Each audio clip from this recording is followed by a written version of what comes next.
Hi, welcome to Ammus semi kitchen. അപ്പോൾ ഇന്ന് ഞാൻ റെഡിയാക്കാനായിട്ട് പോകുന്നത് നല്ല സ്പൈസി അതുപോലെ തന്നെ ക്രീമി ആയിട്ടുള്ളൊരു ചിക്കൻ കറിയാണ് റെഡിയാക്കാനായിട്ട് പോകുന്നത്. അപ്പോൾ നമുക്ക് എങ്ങനെയാണ് ഈ ചിക്കൻ കറി റെഡിയാക്കാൻ നോക്കാം.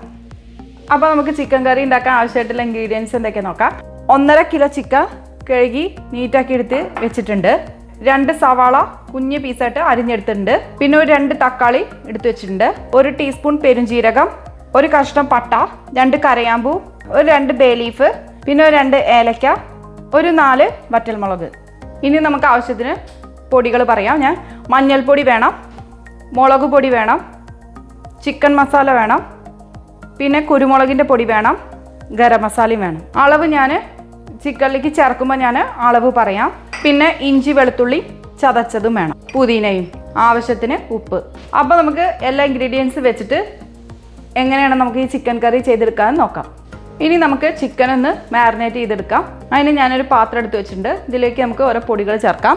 1/2 ടീസ്പൂണോളം മഞ്ഞൾപ്പൊടി ചേർത്തിട്ടുണ്ട്. 1 ടീസ്പൂൺ അല്ലെങ്കിൽ ഒരു 1.5 ടീസ്പൂൺ മുളക് പൊടി ചേർത്തിട്ടുണ്ട്. പിന്നെ നമുക്ക് ആവശ്യത്തിന് ഉപ്പും ചേർക്കാം. എന്നിട്ട് ഇത് മിക്സ് ചെയ്തതിന് ശേഷം നമുക്കിതിലേക്ക് ചിക്കൻ ചേർത്ത് കൊടുക്കാം. ഇതിലേക്ക് ഞാൻ വെള്ളം ഒഴിക്കുന്നില്ല, ചിക്കൻ്റെ വെള്ളം തന്നെ നമുക്കിതിലേക്ക് മിക്സ് ചെയ്ത് എടുക്കാം.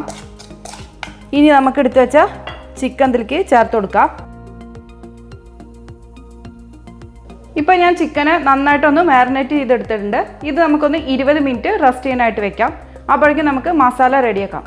ഇപ്പം ഞാനൊരു പാന് അടുപ്പത്ത് വെച്ചിട്ടുണ്ട്. ഇതിലേക്ക് ഞാൻ കോക്കനട്ട് ഓയിൽ ഒഴിച്ചിട്ടുണ്ട്. ഈ എണ്ണയിലേക്ക് നമുക്ക് എടുത്ത് വെച്ച സ്പൈസസ് ചേർക്കാം.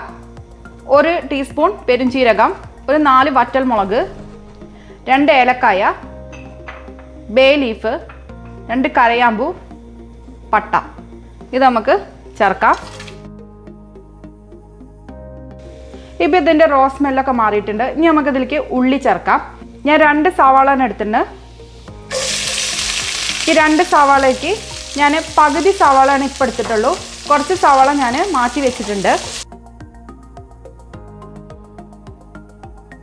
ഇപ്പോൾ ഈ ഉള്ളി ഒന്ന് ബ്രൗൺ കളർ ആവണ്ട, ഒന്ന് വഴണ്ട് വന്നാൽ മതി. ഇപ്പോൾ ഒന്ന് വഴണ്ട് വന്നിട്ടുണ്ട്. ഇനി നമുക്കിതിലേക്ക് ഇഞ്ചിയും വെളുത്തുള്ളിയും പേസ്റ്റ് ആക്കിയത് ചേർത്ത് കൊടുക്കാം. ഒരു 1.5 ടീസ്പൂൺ ഇഞ്ചിയും വെളുത്തുള്ളിയുടെയും പേസ്റ്റാണ്. ഇനി നമുക്കിതിലേക്ക് തക്കാളി ചേർത്ത് കൊടുക്കാം. ഈ തക്കാളി ഇപ്പോൾ നന്നായിട്ട് വഴണ്ടി വന്നിട്ടുണ്ട്. ഇനി നമുക്ക് പൊടികൾ ചേർക്കാം. പൊടികൾ ചേർക്കണ സമയത്ത് നമ്മൾ ഒന്ന് സിമ്മിലാക്കിയിട്ട് വേണം പൊടികൾ ചേർക്കാൻ. മുളക് പൊടി, എരിയുള്ള മുളക് പൊടിയാണ് ഇത്. ഞാൻ ഒരു 1/2 ടീസ്പൂണോളാണ് ചേർത്ത് കൊടുത്തിട്ടുള്ളൂ. മഞ്ഞൾപ്പൊടി ഞാൻ അതേപോലെ 1/2 ടീസ്പൂണാണ് ചേർത്തത്. ഗരം മസാല ഞാനൊരു 1 ടീസ്പൂൺ ചേർത്തിട്ടുണ്ട്. ചിക്കൻ മസാല ഞാനൊരു 2 സ്പൂണ് ഇട്ടിട്ടുണ്ട്. 1 ടീസ്പൂൺ കുരുമുളകിൻ്റെ പൊടിയാണ്. ഇപ്പോൾ ഈ പൊടികളുടെ റോ സ്മെല്ലൊക്കെ ഒന്ന് മാറിയിട്ടുണ്ട്. ഞാൻ ഇപ്പോൾ ഇനി സ്റ്റവ് ഓഫ് ചെയ്യാണ്. ഇനി നമുക്ക് ഈ മിക്സ് നന്നായിട്ടൊന്ന് ചൂടാറിയതിന് ശേഷം ഒന്ന് പേസ്റ്റ് ആക്കിയിട്ട് അരച്ചെടുക്കണം. ഈ സെയിം പാനിൽ തന്നെ ഞാൻ കുറച്ച് എണ്ണ ഒഴിച്ചു കൊടുത്തിട്ടുണ്ട്. നമ്മളിനി കുറച്ച് മുമ്പ് മാറ്റി വെച്ച സവാള ഉണ്ടല്ലോ, അത് ഇതിലേക്ക് ആഡ് ചെയ്യാം. ഇപ്പോൾ ഈ ഉള്ളി ഒന്ന് ബ്രൗൺ കളറായി വന്നിട്ടുണ്ട്. ഇനി നമുക്കിതിലേക്ക് ചിക്കൻ ആഡ് ചെയ്ത് കൊടുക്കാം. ഞാൻ മീഡിയം ഫ്ലെയിമിലിട്ടിട്ടാണ് ചെയ്യുന്നത്. ഇപ്പോൾ ഈ ചിക്കൻ ഞാൻ ഉള്ളിയിലൊന്ന് മിക്സ് ചെയ്തെടുത്തിട്ടുണ്ട്. ഇനി നമ്മൾ നേരത്തെ അരച്ച് വെച്ച പേസ്റ്റ് ഇതിലേക്ക് ചേർത്ത് കൊടുക്കാം. ഈ പേസ്റ്റ് ഞാൻ ആഡ് ചെയ്ത് കൊടുക്കുകയാണ്. മിക്സിലോട്ട് കുറച്ച് വെള്ളം ചേർത്തിട്ട് നമുക്കിത് മിക്സ് ചെയ്തെടുക്കാം. ഇത് ഞാൻ നന്നായിട്ടൊന്ന് ഇളക്കിയെടുത്തിട്ടുണ്ട്. ഇനി നമുക്കിതൊരു മീഡിയം ഫ്ലെയിമിലിട്ട് ഒരു 20 മിനിറ്റ് നമുക്ക് നന്നായിട്ടൊന്ന് വേവിച്ചെടുക്കാം. ഇപ്പം ഞാനിത് മൂടി വയ്ക്കാനായിട്ട് പോവാണ്. ഇപ്പം ഞാൻ ഈ ചിക്കൻ കറി വെച്ചിട്ട് ഒരു 20 മിനിറ്റായി. നമുക്കിനി ലിഡൊന്ന് തുറന്ന് നോക്കാം. ചിക്കൻ നന്നായിട്ടൊന്ന് വെന്ത് വന്നിട്ടുണ്ട്. 5 മിനിറ്റും കൂടി ഒന്നുകൂടി ഒന്ന് വേവിക്കാം. ഞാൻ ഒന്നുകൂടി ലിഡ് അടച്ചു വയ്ക്കാൻ പോവാണ്.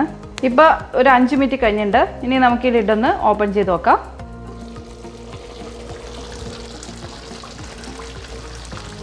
അപ്പോൾ നമ്മളെ ടേസ്റ്റ് ഉള്ള ക്രീമി സ്പൈസി ചിക്കൻ കറി റെഡി ആയിട്ടുണ്ട്.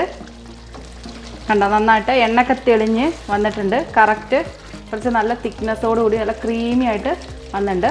അപ്പോൾ ഇത്രേ ഉള്ളൂ. ഞാൻ ഈ സ്റ്റവ് ഓഫ് ചെയ്യാൻ പോവാണ്. ഇനി നമുക്ക് ലാസ്റ്റ് ഇതിലേക്ക് മല്ലിച്ചപ്പ് ചേർത്ത് കൊടുക്കാം. അപ്പോൾ നമ്മളുടെ സ്പൈസി ആയിട്ടുള്ള ചിക്കൻ കറി റെഡി ആയിട്ടുണ്ട്. ഇനി നമുക്കിത് സർവിങ് പ്ലേറ്റിലോട്ട് മാറ്റാം. അപ്പോൾ നല്ല creamy and spicy chicken curry ready ആയിട്ടുണ്ട്. ഇത് ആക്ച്വലി എൻ്റെ അനിയത്തിയുടെ റെസിപ്പിയാണ്. അപ്പോൾ നിങ്ങൾക്ക് എൻ്റെ ഈ വീഡിയോ ഇഷ്ടപ്പെടുകയാണെങ്കിൽ തീർച്ചയായിട്ടും ലൈക്കും ഷെയറും കമൻറ്റും ചെയ്യാൻ മറക്കരുത്. അതുപോലെ തന്നെ എൻ്റെ വീഡിയോസ് ആദ്യമായിട്ട് കാണുന്നവരാണെങ്കിൽ സബ്സ്ക്രൈബ് ചെയ്യാനും മറക്കരുത്. അപ്പോൾ അടുത്ത നല്ലൊരു വീഡിയോ ആയിട്ട് വരുന്നവരേക്കും bye. Thank you for watching Ammu's Emmy kitchen.